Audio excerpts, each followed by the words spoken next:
అంతర్వేది లక్ష్మీనరసింహస్వామి క్షేత్ర మహిమను తెలుసుకుందాం పదండి.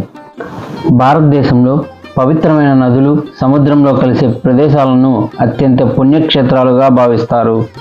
అటువంటి మహిమగల ప్రదేశాల్లో ఒకటి అంతర్వేది లక్ష్మీనరసింహస్వామి టెంపుల్.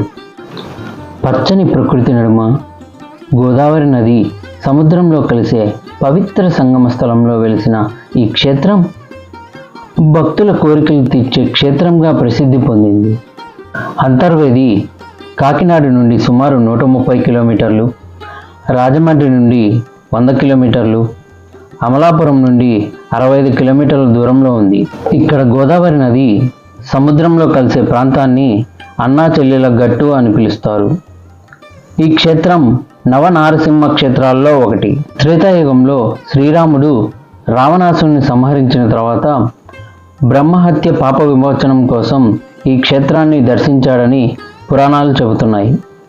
అంతేకాకుండా ద్వాపర యుగంలో అర్జునుడు తన తీర్థయాత్రలో భాగంగా ఈ క్షేత్రాన్ని దర్శించాడు.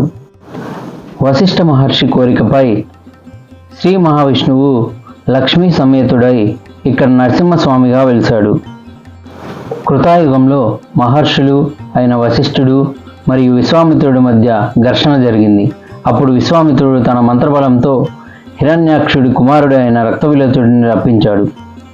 రక్తవిలోచనుడికి ఒక భయంకరమైన వరం ఉంది. అతని రక్తం భూమిపై పడితే ప్రతి బొట్టు నుండి కొత్త రాక్షసులు పుట్టేవారు. ఈ వరగర్వంతో అతను బ్రాహ్మణులను, గోవులను హింసిస్తూ లోకకంటకుడిగా మారాడు. ఒక సమయంలో వశిష్ఠ మహర్షి 100 మంది కుమారులను కూడా సంహరించాడు. పుత్రశోకంతో బాధపడిన వశిష్ఠుడు నరసింహస్వామిని ప్రార్థిస్తూ తపస్సు చేశాడు. ప్రహ్లాద వరదం విష్ణుం నృసింహం పరదైవతం శరణం సర్వలోకానం ఆపన్నార్తి నివారణం. వశిష్ఠుడి భక్తికి ప్రసన్నుడైన మహావిష్ణువు లక్ష్మీ సమేతుడై గరుడు వాహనంపై నరహరి రూపంలో ప్రత్యక్షమయ్యాడు.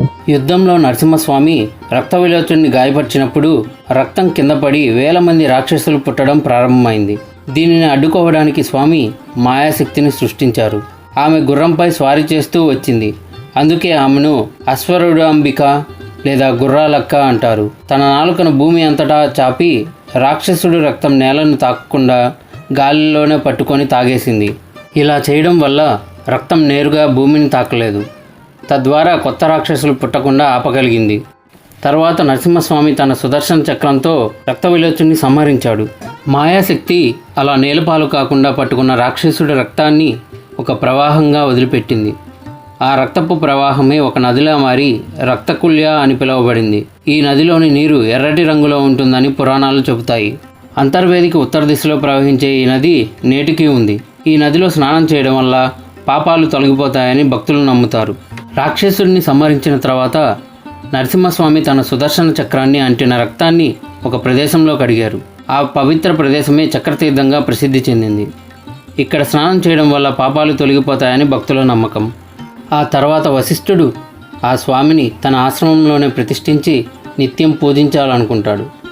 దేవుడు ఆ కోరికను అంగీకరించి ఈ క్షేత్రం భక్తులకు మోక్ష మార్గమని, దుష్కర్మాల నుంచి విముక్తిని ఇచ్చే పవిత్ర స్థలమని చెప్పినట్టు కథనం ఉంది. అంటే ఈ పురాణ భాగం మొత్తం అధర్మంపై ధర్మ విజయంను, రక్షణను, ముక్తిని ఒకే క్షేత్రానికి కట్టబెడుతుంది. అంతర్వేది ఆలయానికి సుదీర్ఘమైన చారిత్రక నేపథ్యం ఉంది. ప్రారంభం 15వ లేదా 16వ శతాబ్దంలో పల్లవ మరియు రెడ్డి రాజుల కాలంలో ఈ ఆలయం నిర్మించబడిందని భావిస్తారు. ఆ తర్వాత శిథిలావస్థలో ఉన్న ఆలయాన్ని 1823లో కొప్పనాతి కృష్ణమ్మ గారు తన సొంత నిధులతో పునర్నిర్మించారు.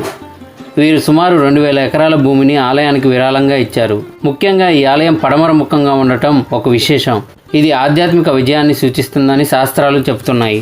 అంతర్వేది శ్రీ లక్ష్మీనరసింహస్వామి ఆలయ నిర్మాణం, శిల్పకళ మరియు అక్కడ ఆధ్యాత్మిక వాతావరణం గురించి తెలుసుకుందాం.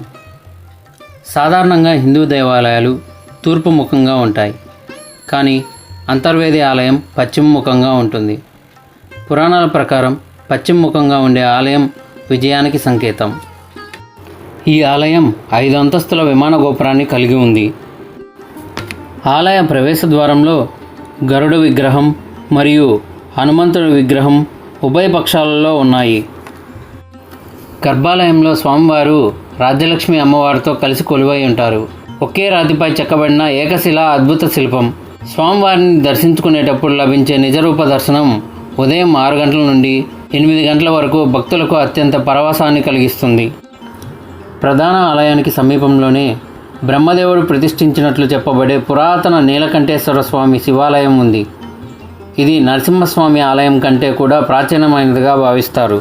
ఆలయ ప్రాంగణంలో 42 అడుగుల ఎత్తు 7 అంతస్తుల రథం ఉంది. ఇది ఆలయ వైభవాన్ని మరియు భీష్మ ఏకాదశి నాటి రథోత్సవ ప్రాముఖ్యతను చాటి చెబుతుంది. అంతర్వేది ఆలయం అద్భుతమైన ద్రావిడ శిల్పకళకు, ప్రకృతి సిద్ధమైన సాగర సంగమ దృశ్యాలకు మరియు ప్రశాంతమైన ఆధ్యాత్మికతకు ఒక అరుదైన వేదిక.